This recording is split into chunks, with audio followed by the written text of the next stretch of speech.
folks? Welcome to the Malware Monthly for May 2020. From ransomware and phishing to Android threats and novel APT, we're talking about some of the biggest stories of the month. So sit back, relax, here comes the facts. Sodinokibi drops greatest hits collection and crime is the secret ingredient. The REvil or Sodinokibi group stole more than 750 gigabytes of data from a New York-based law firm who represents numerous artists and celebrities. This data includes the touring details, music rights, and correspondence of artists like Lady Gaga and Bruce Springsteen. The attackers are using their own Tor-based auction site to sell data from previous breaches, and they hint at auctioning off the data from this breach later. In cybercrime, ransoming is profitable, extortion is more profitable, and extortion of celebrities probably seems like hitting the jackpot. The group also claims to have dirty laundry emails pertaining to Donald Trump. According to Forbes, the next person we'll be publishing is Donald Trump, the gang stated. There's an election race going on and we found a ton of dirty laundry on time. Mr. Trump, if you want to stay president, poke a sharp stick at the guys, otherwise you may forget this ambition forever. Which the White House responded to by labeling the group cyber terrorists. So, apparently unhappy with that title, the hackers released 169 of these emails, but it turns out to be an empty threat, as none of the emails released contain any dirty laundry, but rather include mentions of Trump by unrelated parties. So is the rest of this data this group is holding hostage going to be more damaging than these Trump emails? Time will tell. Phishing uses Layoffs Zoom meeting alerts to steal credentials. Cybercriminals are targeting employees working remotely by sending fake meeting invites in a new phishing attack that has been discovered on more than 50,000 mailboxes. The email looks like a real Zoom meeting invite, and the subject concerns HR wanting to discuss ending a contract or termination of the employee.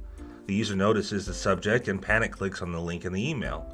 This takes them to a fake Zoom login page, and if they provide the credentials, then the attacker now has them. The fear of termination and the familiarity so many of us have with Zoom invites these days make this attack very creative and probably effective. From here, there are unlimited possibilities to what the attackers might be doing with that login information, from selling it on the black market to trying to reuse the same login on other sites. Zoom isn't standing by though. According to their CEO in a statement to Bleeping Computer, they are being helped by hired intelligence firms to find these password dumps to reset the impacted users' passwords. Cool. New Android malware that steals banking passwords and two-factor codes. Security firm CyberReason discovered a new Android malware family called EventBot that can steal passwords and intercept two-factor authentication requests. The malware specifically targets banking applications used in the United States and Europe. EventBot abuses Android's accessibility features to act as a keylogger and retrieve information from other applications and open windows. This allows the malware controller to log into victim accounts even if the accounts are secured with multi-factor authentication.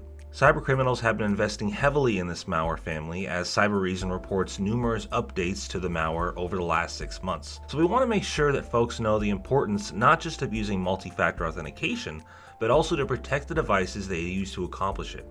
10 best practices for MSPs to secure their clients and themselves from ransomware.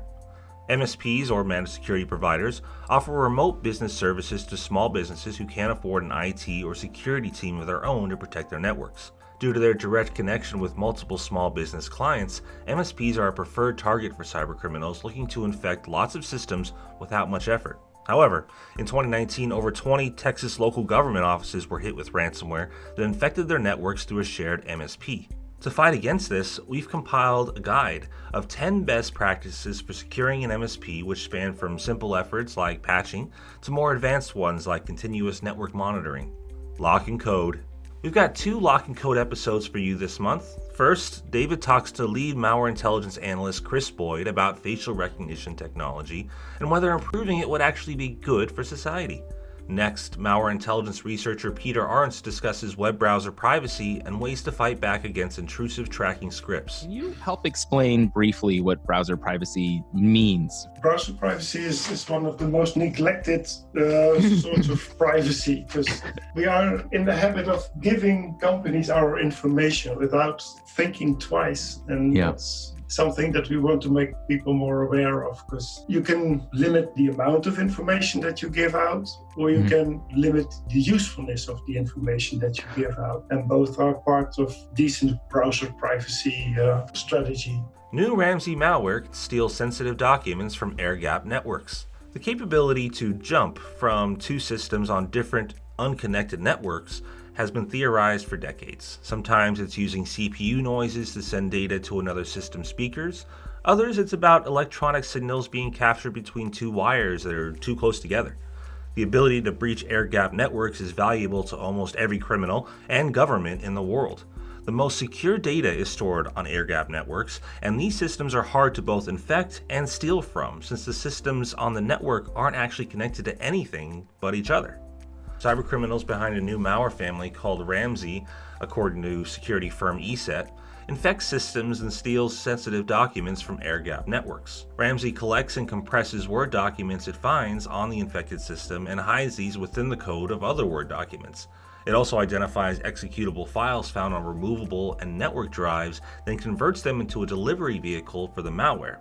When these files are launched on the next system the USB connects to, the malware gets installed too. Let's break this down. Let's say we plugged a USB drive that had Ramsey data hidden on it into an air-gapped network.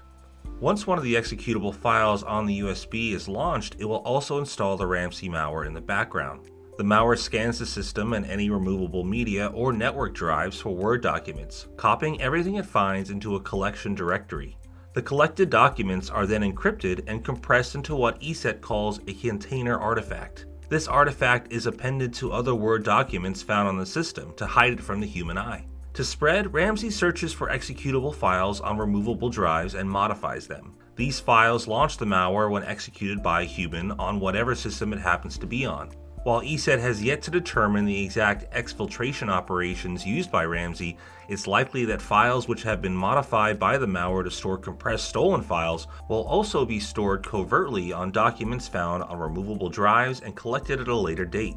ESET researchers believe that this malware is still in development, and they have only detected a few victims and have yet to determine its chosen method of delivery. ESET believes the people behind this malware belong to the Dark Hotel Advanced Persistent Threat Group, who historically target China and Japan.